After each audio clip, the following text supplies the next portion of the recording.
Daddy, आज आपके रखे नए ड्राइवर ने मेरे साथ बदतमीजी की। देर शाम लौटी जानवी ने अपने पापा को बाहर हॉल में बैठे हुए देखकर शिकायती लिहाजे में कहा, क्या उसकी ये हिम्मत? कहाँ है वो बदतमीज? महेंद्र बाबू गुस्से में बोले। तभी उनकी पत्नी ने कहा, वो नौकरी छोड़कर चला गया। कह रहा था, मुझे मेरा आत्मसम्मान प्यारा है, मुझे आपके यहाँ नौकरी नहीं करनी। तो मैंने कहा, ठीक है, अगले महीने की 10 तारीख को आकर जो भी हिसाब बने ले जाना। हिसाब तो मैं पूरा करता हूँ। मेरी बिटिया के साथ बदतमीजी की और मैं उसे ऐसे ही छोड़ दूँ? तुम चलो अभी मेरे साथ जानवी, अभी उसके घर चलते हैं।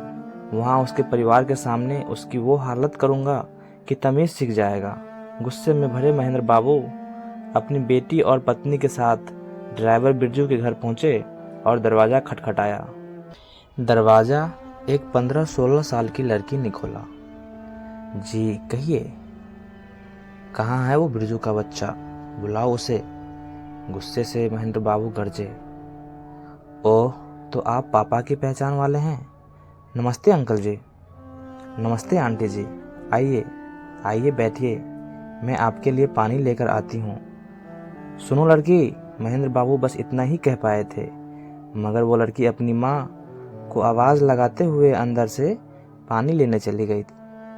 तब तक उसकी माँ बाहर निकल आई। नमस्ते जी, माफ़ कीजिएगा, मैंने आपको पहचाना नहीं। मैं सुधा हूँ, आराध्या की मम्मी। बिरजू कहाँ है? जी वो तो सामान लाने गए हैं, बस आते ही होंगे। लीजिए वो आ गए। बिरजू को दरवाजे पर आते हुए देखकर सुधा बोली, अरे साहब मैडम आप यहाँ? सुधा, ये हमारे साहब मैडम हैं जिनके यहाँ मैं काम कर रहा था, मगर अब छोड़ चुका हूँ। छोड़ दिया तुम्हें? धक्के देकर बाहर निकलना चाहिए। तुमने मेरी बेटी के साथ क्या क्या बदतमीजी की है। बदतमीजी? माफ कीजिएगा साहब, मैं तो अनजान लोगों से भी तमीज से पेश आता हूँ, तो आपकी बेटी के साथ? जबकि ये मेरी आराध्या की हम उम्र है।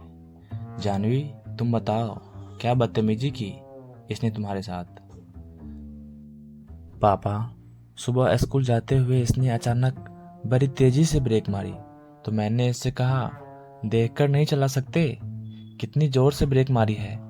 ये तो शुक्र है मैंने सीट पकड़ ली, वरना मैं मुंह के बल गिर पड़ती।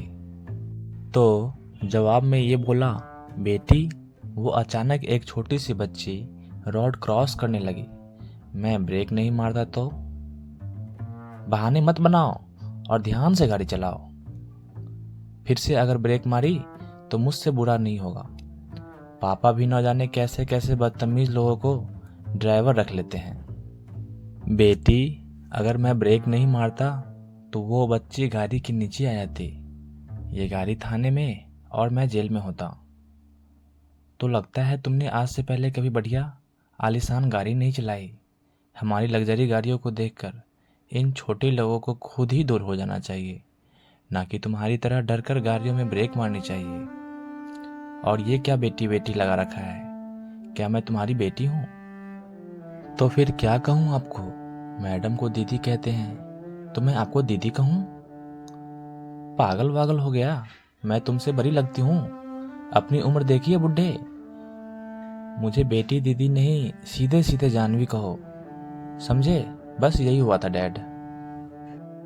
साहब, मैं भी एक बेटी का पिता हूँ। आज तक जहाँ भी नौकरी की, वहाँ मैंने सभी छोटे बड़ों का आदर किया। बदले में मुझे भी खूब आदर मिला और अधिकतर जगहों पर खुशी जाहिर करते हुए रुपये, मिठाई और प्यार मिला। मगर आपके यहाँ बदतमीजी का पुरस्कार, जो मेरे आत्मसम्मान को ठेस पहुँचा रहा था। इसलिए मैंने मैडम जी को बता दिया था कि मैं कल से आपके यहाँ काम करने नहीं आऊँगा। बस यही बात हुई थी। महेंद्र बाबू कुछ कहते, तब तक आराध्या सबके लिए ठंडा ठंडा शरबत बनाकर ले आई। लीजिए अंकल जी, लीजिए आंटी जी, लो बहन, पापा मम्मी। अंकल जी, गर्मी बहुत है, ये शरबत पीजिए, हमारे यहाँ का खास है। सभी मेहमान कहते हैं मन को ठंडक मिलती है, पीजिए ना, प्यार से आराध्या ने कहा। तो महेंद्र बाबू ने शरबत होठों से लगा लिया और घुट घुट कर पीने लगे। शरबत पीने के बाद महेंद्र बाबू बिरजू की ओर देख कर बोले, बिरजू, आया तो था तुम्हें सबक सिखाने, मगर आज खुद यहाँ से एक सबक सीख कर जा रहा हूँ कि अपने बच्चों को पैसा, गाड़ी, मोबाइल, लैपटॉप, महंगी आइटम दो या ना दो, मगर तमीज़ और संस्कार जरूर दो, वरना बच्चे तमीज़ भूलकर बदतमीज़ बन जाते हैं। तुम एक छोटे से घर में रहते हो, शायद वो तमाम ज़रूरतों को तुम पूरा नहीं कर सकते जो मैं मिनटों में चुटकी बजाकर पूरी कर सकता हूँ, मगर मेरे भाई, जो अनमोल धरोहर, अच्छी परवरिश, अच्छे संस्कार तुमने अपनी बेटी को दिए हैं, वो मैं अमीर होते हुए भी नहीं दे पाया। तुम सचमुच खुशनसीब हो, सौभाग्यशाली हो, जो ऐसी अनमोल धरोहर तुम्हारे पास है।